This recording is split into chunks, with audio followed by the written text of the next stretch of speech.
You are police officers, you are Uganda's police, you are law enforcement officers. Those who force us to follow the law cannot be lawbreakers.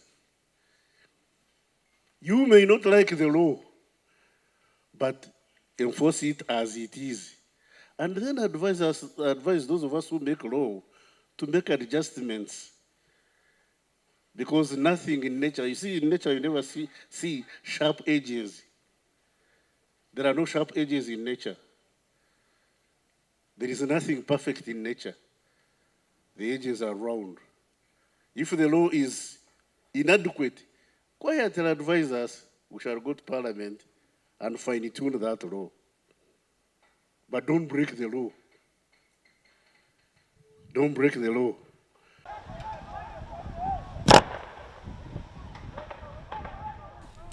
Don't go about beating Kyagulanyi. No. Kyagulanyi should be treated. Kyagulanyi, Besigye, whoever is in opposition, don't beat them for their opposite ideas. Contain them for behaving unprofessionally, conduct unfit for public convenience.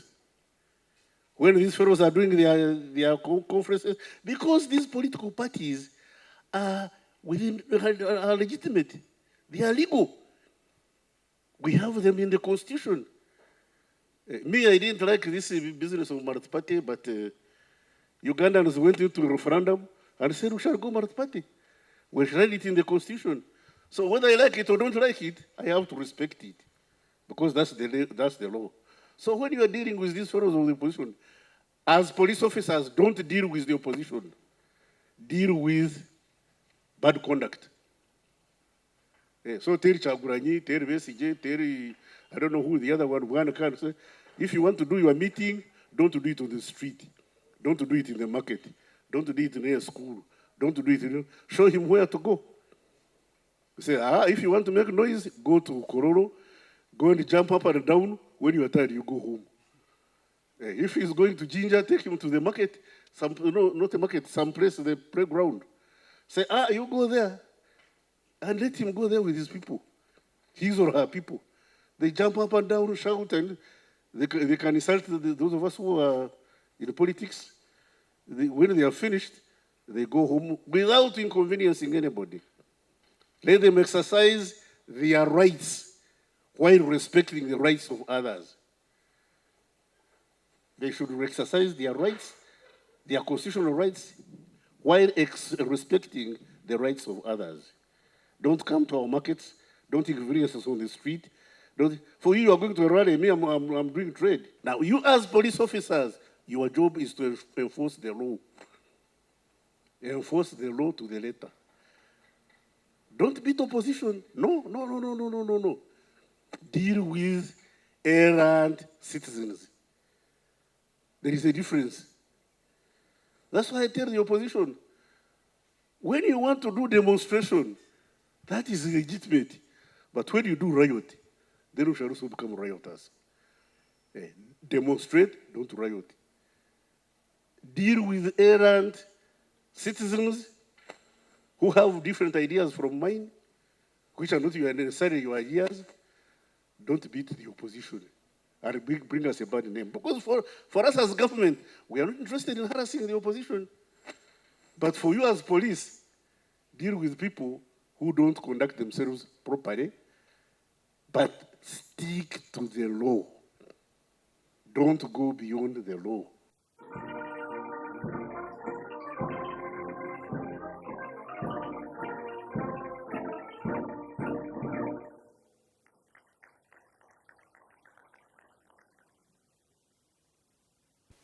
Identifying people who can do the work and place them in the right positions so that it's a complete vehicle, well-fueled, and able to move where you want it to move to.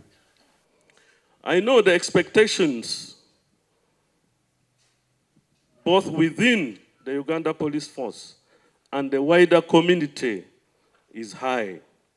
And the tasks before us is enormous. We have heard about the welfare issues. We have heard about the image of the institution. We have also learned about the rudimentary methods of work that we still have.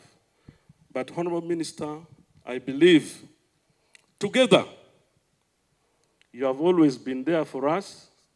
We shall achieve. Our coming into these offices is not in vacuum, because we had already built a very strong partnership, coordination, cooperation within the ministry and within the police authority. You are all aware of the inadequate budget we are facing as police, inadequate human resource. Our numbers are really small as police. And because of annual attrition, we've not been able to bring in more. The incoming, the ones we are going to recruit, the 2,500, are only going to replace those who left the force.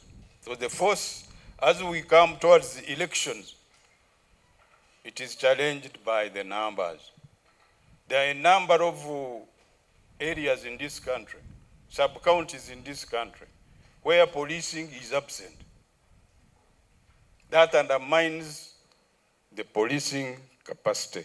So, sir, we need, or rather, the IGP and his team need your support to ensure that they add onto this manpower to be able to do policing.